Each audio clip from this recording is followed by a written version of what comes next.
Mi-ar fi plăcut să facem aceste discuții și când l-am depus. L-am depus de 2 ori, odată ca senator, în 2022 sau 2023, și am aflat cu surprindere că inclusiv un partid unionist din Parlament a votat împotrivă.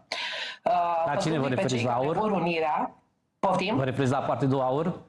Da, da, și iar în Senat au fost niște discuții cu niște jigniri cumplite din partea senatorilor AUR, iar eu, bineînțeles, știind că Simion se tot lăuda cu Basarabia în România scrisă pe toate gardurile și pe toate podurile, eu am rămas siderată.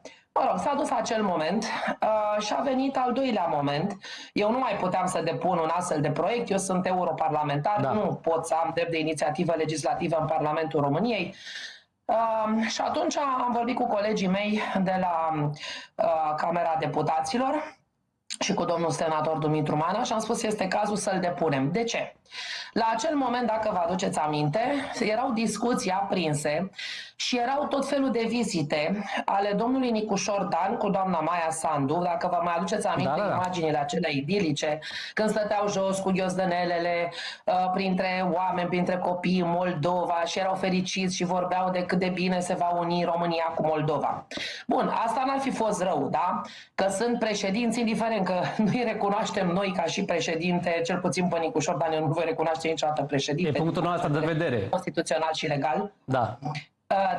Dar au apărut în spațiu politic internațional, în special european, discursuri ale doamnei Ursula von der Leyen și ale domnului Merz de la NATO, care spuneau că este imperios necesar ca România să se unească cu Moldova sau Moldova să se unească cu România pentru a asigura un flanc estic extrem de important și trebuie făcut cât de urgent se poate, în condițiile lor.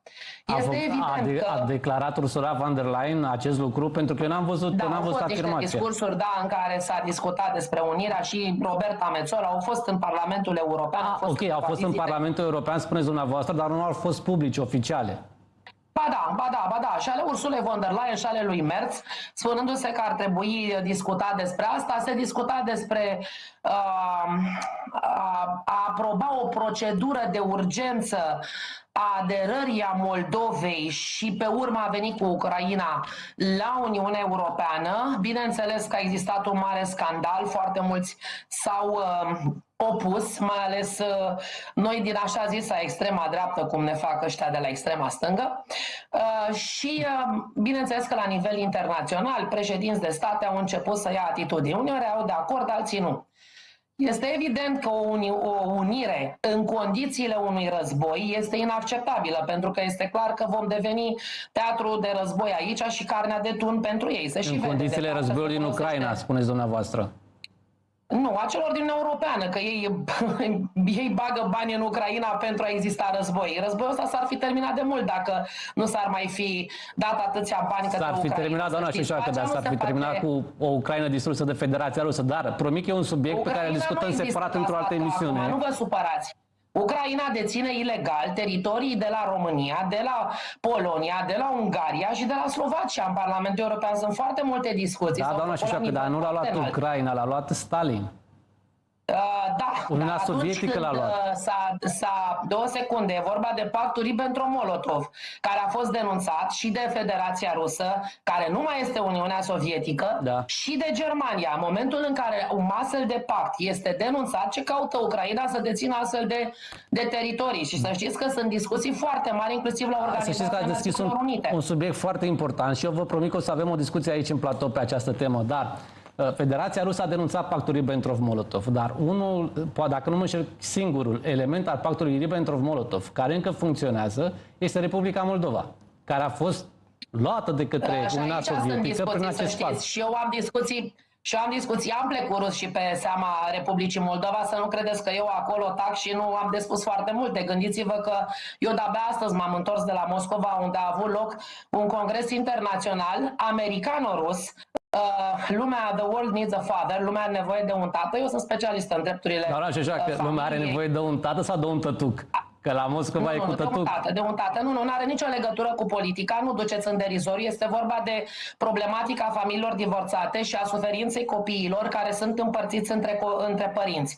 Eu sunt avocat totuși ca profesie și să știți că în 2019 am primit premiul de Lady Lawyer în dreptul familiei. Este singurul premiu care a fost acordat vreodată de revista Universul Juridic și de Camera de Comerț și Industrie a municipiului București.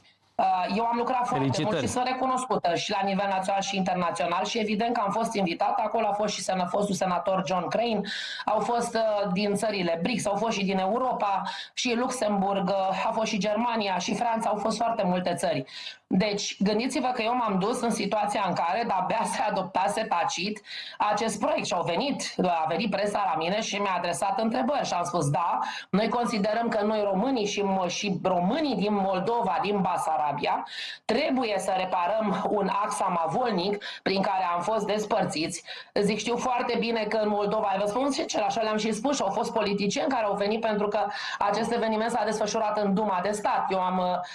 Eu am ridicat tricolorul României în Duma de Stat de ziua tricolorului pe 26 iunie. Sunt poze pe tot Nu avem foarte mult timp, din acest motiv grăbesc întrebările, dar să știți că mențin promisiunea. Ce vreau să vă întreb?